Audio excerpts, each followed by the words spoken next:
Assalamualaikum warahmatullahi wabarakatuh. Jumpa kembali dengan saya. Perkenalkan, nama saya Lala Hujadinota Ainul Amri, SPD SM MSI, dosen Prodi Administrasi Bisnis jurusan Administrasi Bisnis di Politeknik Negeri Madiun. Bapak Ibu penilai yang terhormat, di sini saya sebagai dosen yang disertifikasi pada sertifikasi dosen gelombang 1 atau tahap 1 pada tahun 2025. Di sini saya akan menyampaikan unjuk kerja dari salah satu persyaratan sertifikasi dosen pada tahun ini. Tahun ini saya akan mengambil mata kuliah saya, yaitu pengolah basis data. Yang mana pengolah basis data ini adalah core kompeten dari Prodi Administrasi Bisnis. Di dalam Prodi Administrasi Bisnis ini kita adalah perguruan tinggi vokasi. Untuk itu sistem penilaian dari mata kuliah pengolah basis data adalah 60% proyek atau penugasan dan 40% teori. Mata kuliah pengolah basis data ini merupakan core kompeten dari Prodi Administrasi Bisnis. Kenapa ini menjadi core kompeten? Karena dalam Prodi Administrasi Bisnis kita tidak bisa memungkiri dalam ilmu manajemen data itu yang utama untuk mencapai keputusan. Untuk pengambilan keputusan agar bisnis kita selalu sustainable.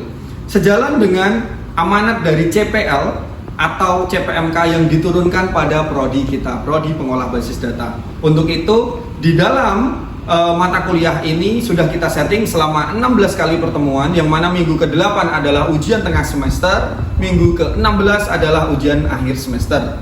Di dalam mata kuliah Prodi Administrasi Bisnis, salah satunya ada pengolah basis data. Yang akan saya jadikan sampel adalah pertemuan kedua, di mana pertemuan kedua itu adalah kita mengajak mahasiswa untuk critical thinking, bagaimana cara data itu dibuat, data itu bermanfaat untuk pengambilan keputusan lebih lanjut.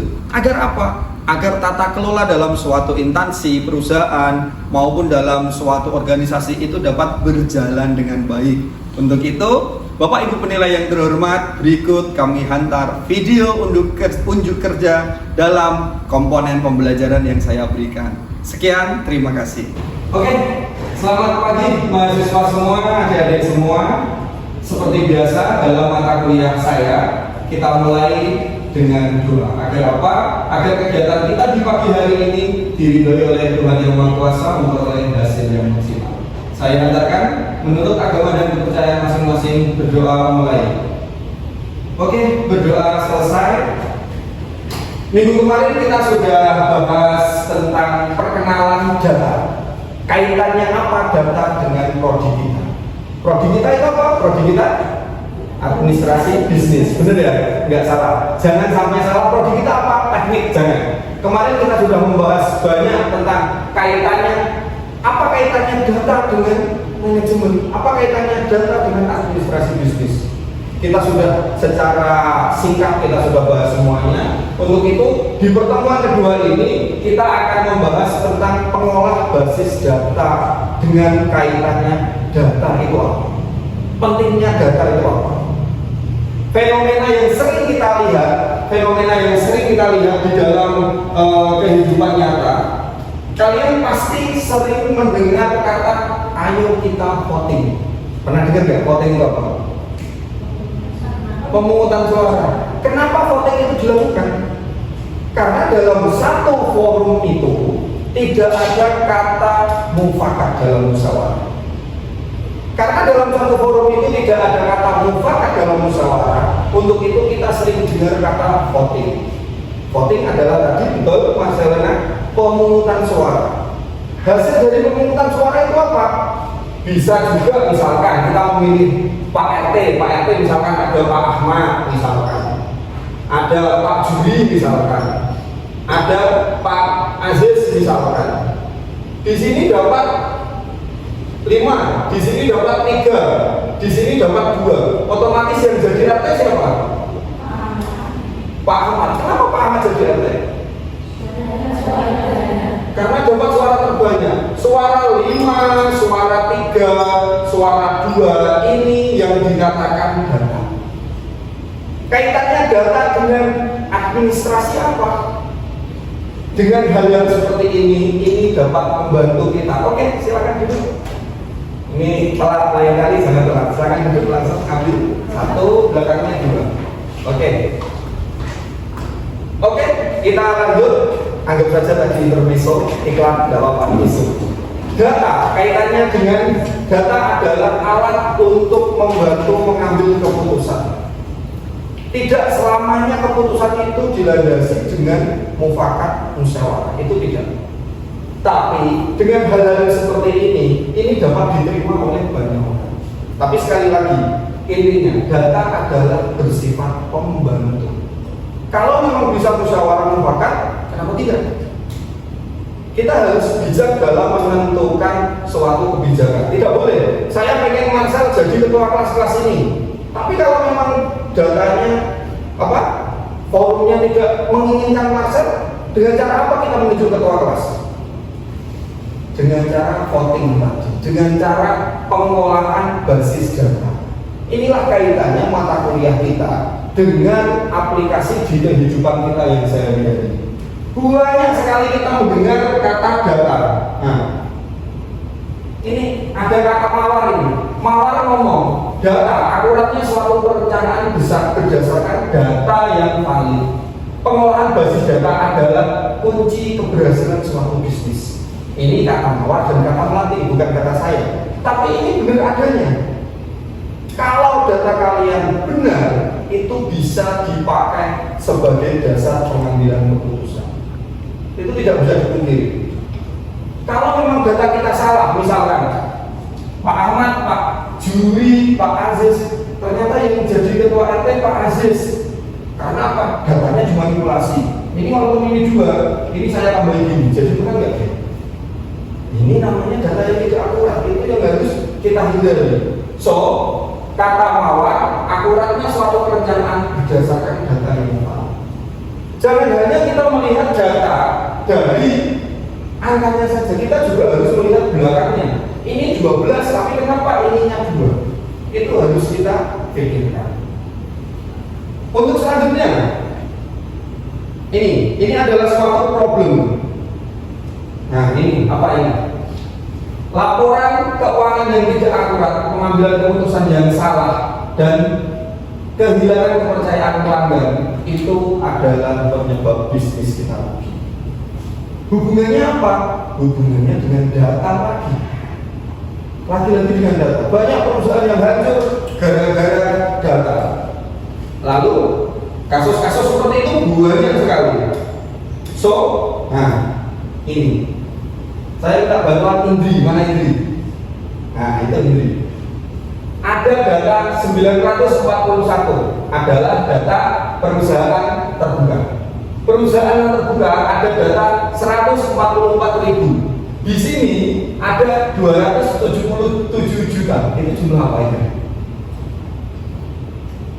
Ayo. Ada yang tahu 277 juta itu jumlah apa?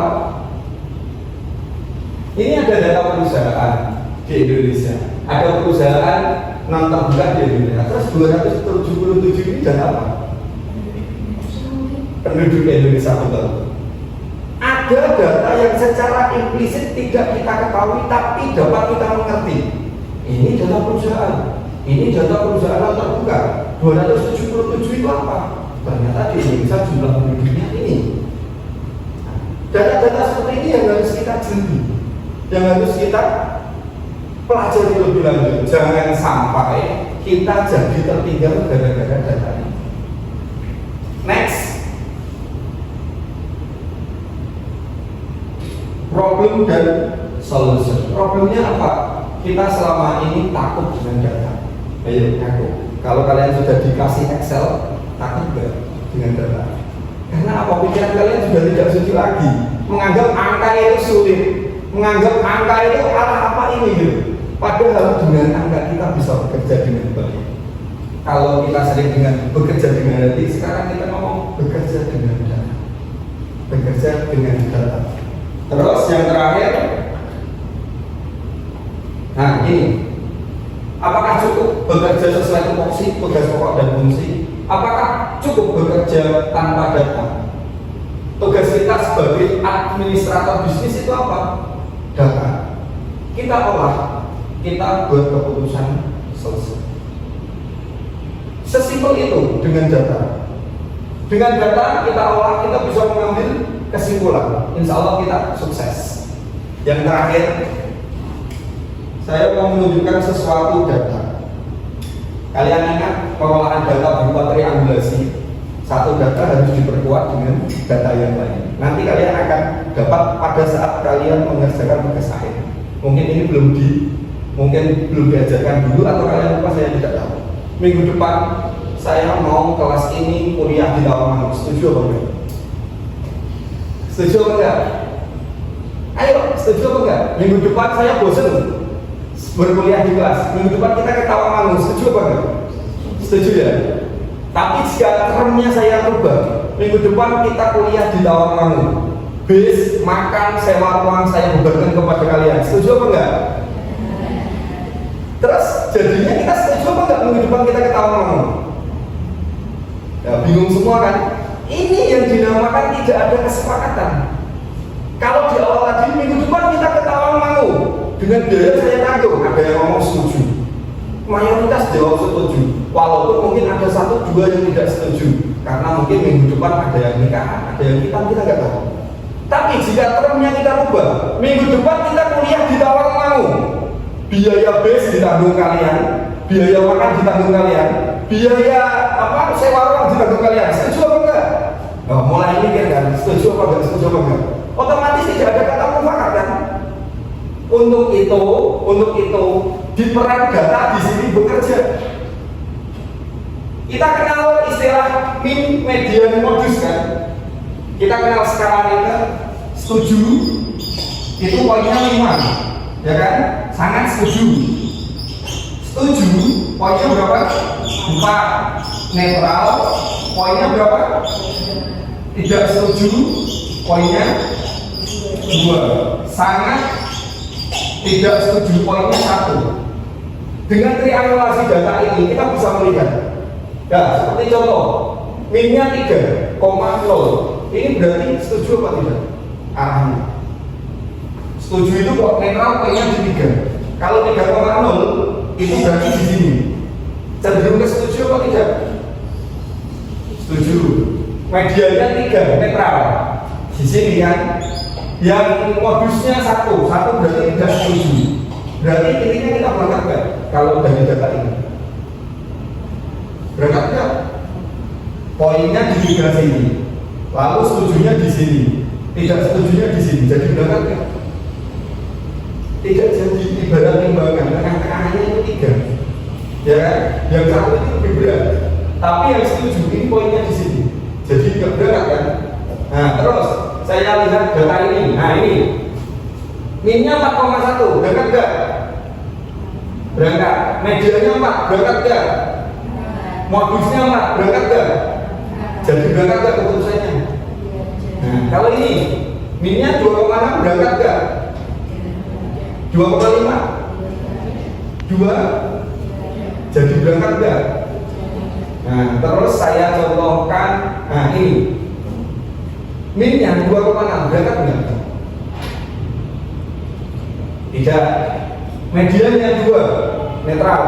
3, modusnya 3, jadi berangkat nggak? Ayo, jadi berangkat nggak?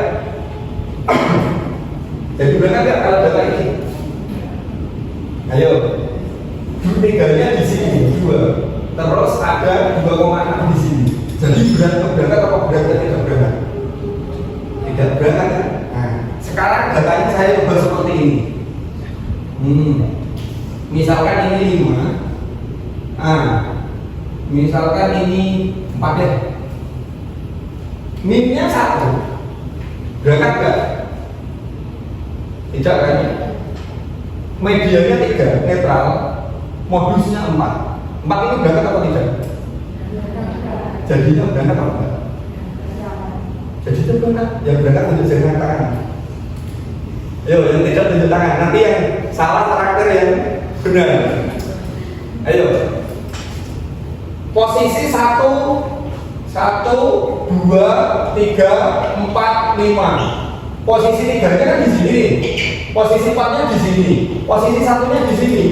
Kalau tengah-tengahnya di sini berat mana? Berat yang tidak berangkat kan? So otomatis berangkat kan?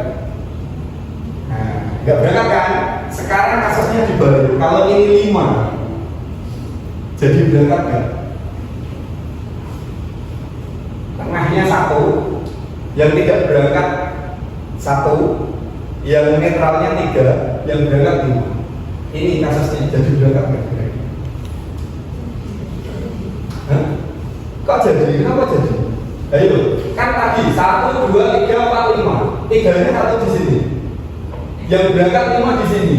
Yang 1 di sini. Kalau ditimbang jadi berangkat nggak? Ini tengah-tengah pas loh. Sekali lagi, pengolahan basis data adalah alat bantu. Kalau memang terjadi deadlock di situ sama data, perlu kita bantu dengan menggunakan metode yang lain. Metode apa itu? Musyawarah. Gitu ya. Untuk itu di sini kita sudah membahas pentingnya dan aplikasi data dalam pengambilan keputusan.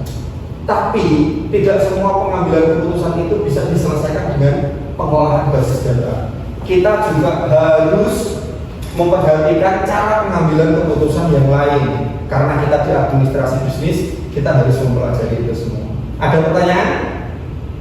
Oh, nggak ada pertanyaan. Oke, kalau nggak ada pertanyaan, saya yakin materi yang saya berikan sudah saya sampaikan semua dan sudah bisa dipahami. Untuk itu, minggu depan kalian persiapkan diri metode pengambilan keputusan non data. Tadi sudah saya contohkan 1 dengan menggunakan musyawarah. Untuk itu persiapkan untuk minggu depan. Oke, kalau tidak ada pertanyaan, saya tutup perkuliahan untuk minggu kedua kali ini. Terima kasih atas kerjasamanya. Mohon maaf bila ada salah kata dalam penyampaian. Ingat, tugasnya walaupun tidak tertulis tetap harus dikerjakan. Apa tugasnya?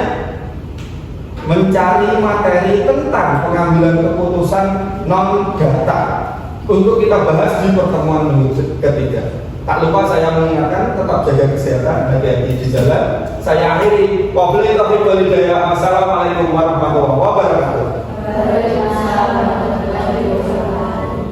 Bapak Ibu penilai yang terhormat, terima kasih sudah menyaksikan atau memperhatikan video unjuk kerja yang saya buat. Mohon maaf bila ada salah kata, masukan dari Bapak Ibu penilai selalu saya harapkan agar apa? Agar kita dapat meningkatkan kompetensi kita selalu lebih baik dan lebih baik. Akhir kata, saya akhiri. Mohon maaf bila ada salah kata. Wabillahi taufiq wal hidayah. Wassalamualaikum warahmatullahi wabarakatuh.